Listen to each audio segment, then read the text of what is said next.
Sa mga hindi nakakaalam na idol natin, ito po ang lineup ng Gilas para sa paparating na Asian Games sa A23. Gaganapin to sa Hangzhou, China mga idol. Take note na muna natin na hindi lang basketball ang sport dito syempre. Ang Pinas ay magpapadala ng almost 400 athletes sa China at lalahok sa 37 out of 40 sports doon. So suportahan din natin syempre ang iba nating mga kababayan na lalahok sa ibang sports. Going back, para sa point guard, andyan sina Scottie Thompson at Terence Romeo.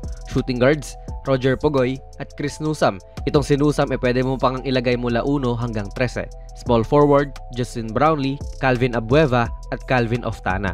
Power forward, Japeth Aguilar at Jason Perkins. Center, Junmar Fajardo, Ange Kwame at Mo Tautua. Ang 13th man natin ay itong si Stanley Pringle. Mga Asian teams nga lang ang kalaban natin dito mga idol. So kumpara mo sa World Cup, mas expected tayong mag-deliver dito. I think maaaring mag-podium finish talaga ang Gilas dito sa Asian Games, lalo na at yung powerhouse na Iran humina na buhat nga nung pag-retire ni Hamed Haddadi matapos nitong nagdaang World Cup. China pa rin naman ang team to beat at umaangat na nga rin po ang Jordan sa pangunguna ni Rondae Hollis Jefferson. Syempre andyan din yung Japan at South Korea. But still, itong Gilas lineup na to, sa tingin ko ay may sapat pa rin talaga na firepower para maging contender. Pero bago sila maging contender, kailangan syempre lampasan muna nila ang kanilang mga makakalabang bansa sa group stage, namely Bahrain, Thailand at Jordan. Sa unang dalawa, tiwala akong mananalo po ang Gilas at posibleng matambakan pa nga din nila. Pero sa Jordan, medyo tagilid ako, especially kung maglalaro nga ang mga main gunners sila na local na sina Ahmad Wairi at Freddy Ibrahim. Pero ingat tayo sa Thailand noong naglaban sila sa 21st SEA Games, 3 lang po ang lamang nung Gilas nun. Pero wala namang Justin Brownlee that time. But still, may sapat at sa tingin ko ay sobra-sobra pang ang size talaga ang Gilas sa frontcourt na dala-dala ngayong Asian Games. Syempre, sa pangunguna yan ni Junmar Fajardo. Itong premier center ng Thailand na si Jack Rawan ay minamani nga lang niya sa depensa. Kahit nga si Zhao Qi kaya nitong iskuran. So very obvious na dapat ay maging focal point pa rin talaga si Abay dahil may size advantage siya most of the time kontra sa mga Asian counterparts niya. Sabay may Ange Kwame pa na 6'11" magiging mabigat din na task para sa mga dedepensa sa kanya. Not to mention Mo Tautua na pwede mong slide sa 4. Ang medyo intriguing dito mga idol ay kung paano gagamitin ni Coach Tim Cone itong si Jason Perkins. Siya kasi ang pinakamaliit na player sa front court nila, standing at 6'4". May mala Zach Randall type nga po na laro itong si Perkins sa kaliweting undersized big man na makikipagbanggaan talaga sa ilalim.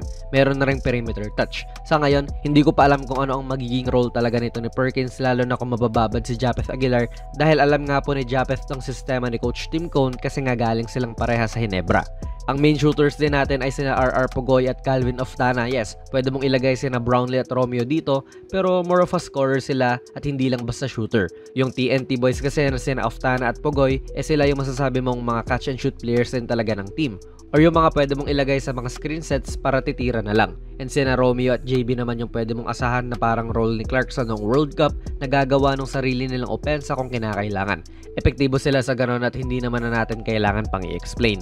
Ang main wing defenders natin ay sina Chris Newsome at syempre si Calvin Abueva. Ina-expect ko na magiging pangyamot tong si Calvin kay RHJ kapag nagkaharap sila at syempre susubukan na sirain ang laro niya physically pati na rin mentally. Challenge din to dahil 6'2" nga lang po si Abueva pero maliliit lang din naman ang ibang mga wing players ng Asia kaya hindi magiging problema gaano yan.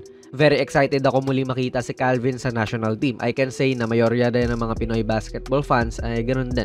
May chance din mga idol na ma-redeem ni Scottie ang kanyang sarili sa mga Pinoy fans natin matapos nga po nung underwhelming niya na performance sa World Cup.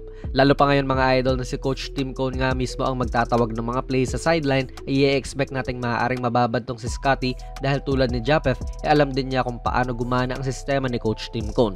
I hope din na maging redeeming campaign to kay Scottie at may pakita niya ang usual niyang nilalaro na nakikita natin sa PBA. Overall mga idol, sa tingin ko ay solido na lineup naman ito. Hindi ko masasabing malakas na malakas talaga like kayang mag-dominate pero solido, yung tipong kaya nilang mag-podium finish. Sa huling Asian Games kasi 5 years ago kung saan una nating nakitang naglaro si Clarkson sa Gilas, 5th place lang tayo at nilampaso tayo ng South Korea noon sa quarterfinals. Sana at least makapag-podium finish nga tayo, hopefully gold medal. Kayo ba mga idol? Ano ang masasabi nyo sa lineup na ito ng Gilas sa Asian Games? Ilagay nyo lang po ang inyong mga komento sa ating comment section down below. Kung nagustuhan nyo po ang ating video ay pipindot na lang idol ng like button, mag-subscribe ka na rin sa ating channel at ako nga pala si Jonas PB and as always, hanggang sa muli.